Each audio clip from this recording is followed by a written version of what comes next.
அப்படியா? அது சரி, நான் போய் பிரெட் சாப்பிட்டுட்டு வரேன். பிரெட்டா? அது இல்ல, ஃபுட் எடுத்துட்டு வந்து பெட்ல வச்சு சாப்பிடணும்னு சொன்னேன். வேற ஒண்ணும் இல்ல. நான் வச்சிரவா? வச்சிருங்க. Good night. யாரு உன் பொண்டாட்டியா? அவளோட நினைப்பு நான் எங்கேயோ ஒரு விஐபி லெவல்ல வாழ்ந்துகிட்டு இருக்கேன்னு. நீ உன் பொண்டாட்டிக்கு போன் பண்ணியா? அந்த கெட்ட பழக்கம் இல்லையே. அப்பவும் இல்ல இப்பவும் இல்ல. நல்ல விஷயம் தான். ஷோல்டர் பயங்கரமா வலிக்குது. உனக்கு ஷோல்டர் தான் வலிக்குது, எனக்கு உடம்பு முழுக்க வலிக்குது. இனிமே எப்படி டான்ஸ் ஆடுறதுன்னு தெரியல. ப்ரோக்ராமே எதுவும் இல்லாததால நீ டான்ஸ் ஆடவே தேவையில்லடா. ஏண்டா நம்ம என்னைக்குடா திரும்ப போறோம்?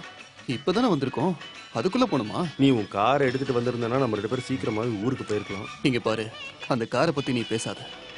வேலை கிடைக்கும் நம்பி தான் அந்த காரை நான் எடுத்தேன். கார் எடுத்து அடுத்த வாரத்துல இருந்து லாக்டவுன், அதனால லோன் கட்ட முடியலடா. கிடைக்கிற விலைக்கு யாருக்காவது வித்துறணும். நீ வாங்கிக்கிறியா? காரா? சும்மா என் வாய் கிளறாத. சரி விட்றா, படுத்து தூங்கலாம். அன்பார்ந்தவர்களே, அடுத்த பெல்லுக்கு நாடகம் ஆரம்பிக்க போகுது. அதுக்கு உதவுறதுக்காக இந்த ஸ்டேஜை சுத்தி இருக்கிற எல்லா விளக்குகளையும் அணைக்கும்படி அன்போடு கேட்டுக்கொள்கிறோம். இந்த நாடகத்தை சிறப்பா நடத்த அந்த கடவுள் எங்களுக்கு துணையா இருக்கணும். இது என்னடா இது? பாவண்டா, இப்பவும் ஸ்டேஜ்ல இருக்கிறதா நினைச்சிட்டு இருக்காரு.